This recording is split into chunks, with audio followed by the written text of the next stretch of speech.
नाम रटते रहने की आवश्यकता है तो वो धम्म नहीं।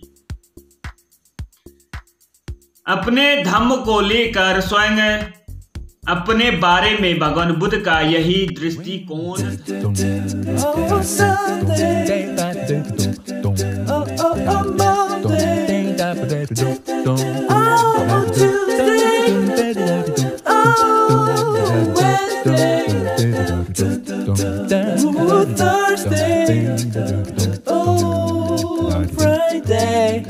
Saturday.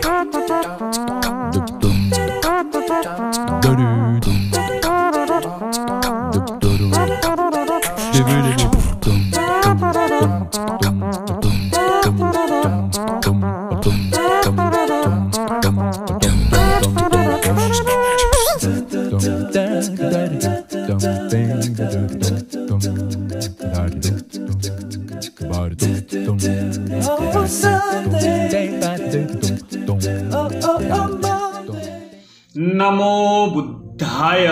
प्यारे साथियों, आज का हमारा टॉपिक है धम्म में भगवान बुद्ध का अपना स्थान। तो प्यारे साथियों, आरंभ करने से पहले मैं आप लोगों को लीगल डिस्क्लेमर दिखा देता हूं। ये रहा लीगल डिस्क्लेमर। अब हम आगे बढ़ते हैं। धम्म में भगवान बुद्ध का अपना स्थान। भगवान बुद्ध ने अपने धम्म में अपने लिए कुछ भी विशेष स्थान नहीं रखा। भगवान बुद्ध ने कभी कोई ऐसी शर्त नहीं रखा कि आप लोग मेरे शरण में आइए, मैं आप लोगों को मोक्ष दे दूंगा। भगवान बुद्ध हमेशा कहा है, मैंने जिस पद पर चलकर अपने दुखों को खत्म किया हूं, उस पद को मैं दिखा सकता हूं। अगर आप लोग उस पद पर चलना चाहे तो। इसलिए तथागत बुद्ध ने हमेशा कहा है, मैं मार्गदाता हूं, मैं मोक्षदाता नहीं। मैं आपको रास्ता दिखा सकता हूं, आप लोगों को कभी मैं मोक्ष दे नहीं सकता। उन्होंने शुद्धधन और महामाया का प्राकृतिक पुत्र होने के अतिरिक्त कभी कोई दूसरा दावा नहीं किया। भगवान बुद्ध ने जिस प्रकार दूसरे धर्मों में अपने आप को भगवान या इत्यादि शर्तें लगाकर अपने धाम में जिस प्रकार से सुरक्षित रखा, भगवान बुद्ध ने उस प्रकार की कोई शर्त लगाकर अपने धम्म शासन में अपने लिए कोई खास स्थान सुरक्षित नहीं रखा।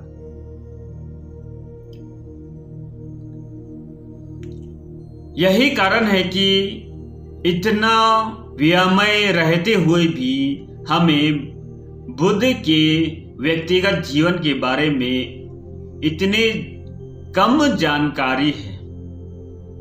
जैसा ज्ञात ही है कि भगवान बुद्ध के महापरिनिर्वाण के अंतरार राजगिरी में प्रथम संगति यानी कि कॉन्फ्रेंस हुई थी। उस संगति में महाकाश्यप अध्यक्ष थे। आनंद, उपाली और अन्य दूसरे लोग जो कपिलवस्तु के ही थे, वे जहां जहां वे गए प्राय हर जगह उनके साथ थे। घूमे और मित्र पर्यंत साथ रहे, वह उपस्थित थे, यानी कि वहां उपस्थित थे। लेकिन अध्यक्ष महाकाश्यप ने क्या किया? उन्होंने आनंद को धम्म का संज्ञान लेने के लिए कहा और तब संगति कारकों से पूछा कि क्या यह ठीक है। उन्होंने हाँ में उत्तर दिया। महाकाश्यप ने तब प्रश्न को समाप्त कर दिया। तब महाकाश्यप ने उपाली को विनय का संज्ञान करने के लिए कहा और संगति कारकों से पूछा कि क्या यह ठीक है। उन्होंने हाँ में उत्तर दिया। महाकाश्यप ने तब प्रश्न समाप्त कर दिया। तब महाकाश्यप को चाहिए था कि वह किसी तीसरे को जो संगति में उपस्थित था आज्ञा दे कि वह भगवान बुद्ध के जीवन की मुख्य घटनाओं का संज्ञान करे, लेकिन महाकाश्यप ने ऐसा नहीं किया। उन्होंने सोचा कि धम्म और विनय यही दो विषय ऐसे हैं जिन्हें संघ का सरोकार है। यदि महाकाश्यप ने भगवान बुद्ध के जीवन की घटनाओं का ब्यौरा तैयार करा लिया होता तो आज हमारे पास भगवान बुद्ध का एक पूरी जीवन चरित्र होता। भगवान बुद्ध के जीवन की मुख्य घटनाओं का एक ब्यौरा तैयार करा लेने के बाद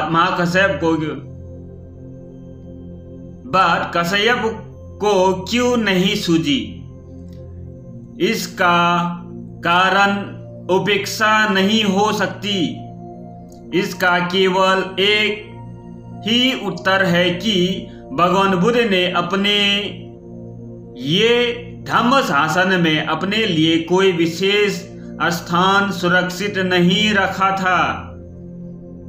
भगवान बुद्ध ने धम्म से स्वतः पृथक थे, यानी कि अलग थे।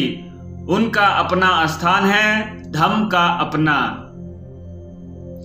भगवान बुद्ध ने किसी को अपना उत्तराधिकारी बनाने से इनकार किया। यह भी इस बात का उदाहरण या प्रमाण है कि वह अपने धम्म शासन में अपने लिए कोई स्थान सुरक्षित रखना नहीं चाहते थे।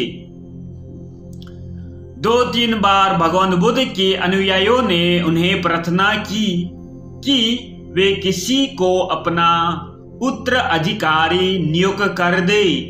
हर बार भगवान बुद्ध ने अस्वीकार किया। उनका उत्तर था, धम्म ही धम्म का उत्तराधिकारी है। धम्म को अपनी ही तेज से जीवित रहना चाहिए, किसी मानवीय अधिकारी के बल से नहीं। यदि धम्म को मानवीय अधिकार पर निर्भर रहने की आवश्यकता है तो वो धम्म नहीं। यदि धम्म की प्रतिष्ठा के लिए हर बार उनके संस्थापक का नाम रटते रहने की आवश्यकता है तो वो धम्म नहीं। अपने धम्म को लेकर स्वयं अपने बारे में भगवान बुद्ध का यही दृष्टिकोण था। तो इसलिए तथागत बुद्ध का अपना स्थान है और धम्म का अपना स्थान है। तो प्यारे साथियों, यह रहा कुछ जानकारी। आज बस इतना तक। फिर नई वीडियो के साथ आप लोगों का साथ मुलाकात होंगे। तब तक के लिए नमो बुद्धाय।